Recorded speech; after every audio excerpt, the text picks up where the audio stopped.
Chapter 6 The Street. If I had been astonished at first catching a glimpse of so outlandish an individual as Queequeg circulating among the polite society of a civilized town, that astonishment soon departed upon taking my first daylight stroll through the streets of New Bedford. In thoroughfares nigh the docks, any considerable seaport will frequently offer to view the queerest-looking nondescripts from foreign parts. Even in Broadway and Chestnut streets, Mediterranean mariners will sometimes jostle the affrighted ladies. Regent Street is not unknown to Lascars and Malays, and at Bombay and the Apollo Green, live Yankees have often scared the natives. But New Bedford beats all Water Street and Wapping.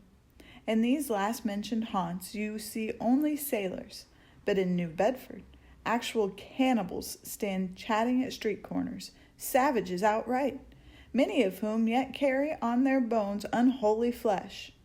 It makes a stranger stare. But besides the Fijians, Tongatabuars, Aramangoans, Panagians, and Brigians, and besides the wild specimens of the whaling craft which unheeded reel about the streets, you will see other sights still more curious, certainly more comical. There weekly arrive in this town scores of green Vermonters and New Hampshire men, all athirst for gain and glory in the fishery. They are mostly young, of stalwart frames, fellows who have felled forests, and now seek to drop the axe and snatch the whale lance. Many are as green as the green mountains whence they came. In some things you would think them but a few hours old. Look there, that chap strutting round the corner. He wears a beaver hat and swallow-tailed coat, girdled with a sailor belt and a sheath knife. Here comes another with a sou'wester and a bombazine cloak. No town-bred dandy will compare with a country-bred one. I mean a downright bumpkin dandy.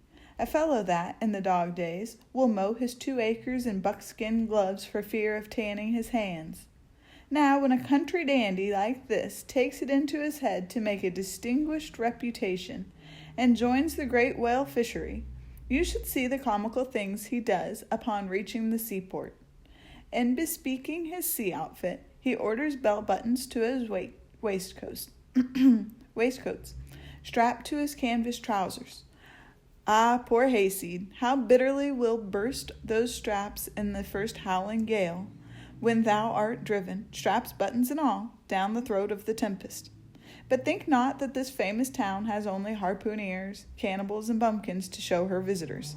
Not at all. Still, New Bedford is a queer place. Had it not been for us whalemen, that tract of land would this day perhaps have been in as howling condition as the coast of Labrador. As it is, parts of her back country are enough to frighten one, they look so bony. The town itself is perhaps the dearest place to live in all New England. It is a land of oil, true enough, but not like Canaan, a land also of corn and wine. The streets do not run with milk, nor in the springtime do they pave them with fresh eggs. Yet, in spite of this, nowhere in all America will you find more patrician-like houses, parks and gardens more opulent than in New Bedford. Whence they came? How planted upon this once scraggy scoria of a country?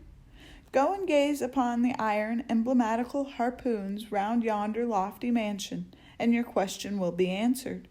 Yes, all these brave houses and flowery gardens came from the Atlantic, Pacific, and Indian Oceans. One and all, they were harpooned and dragged up hither from the bottom of the sea. Can Herr Alexander perform a feat like that?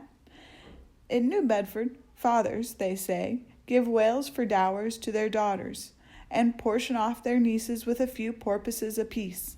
You must go to New Bedford to see a brilliant wedding, for, they say, they have reservoirs of oil in every house, and every night recklessly burn their lynx and spermaceti candles. In summertime, the town is sweet to see, full of fine maples, long avenues of gold and green.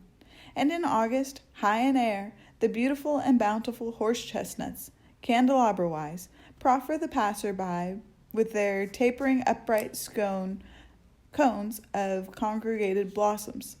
So omnipotent is art, which in many a district of New Bedford has superinduced bright terraces of flowers upon the barren refuse rocks thrown aside at creation's final day.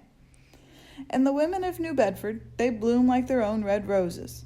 But roses only bloom in summer, whereas the fine carnation of their cheeks is perennial as sunlight in the seventh heavens. Elsewhere match that bloom of theirs ye cannot, save in Salem, where they tell me the young girls breathe such musk, their sailor sweethearts smell them miles offshore, as though they were drawing nigh the odorous Moluccas instead of the puritanic sands.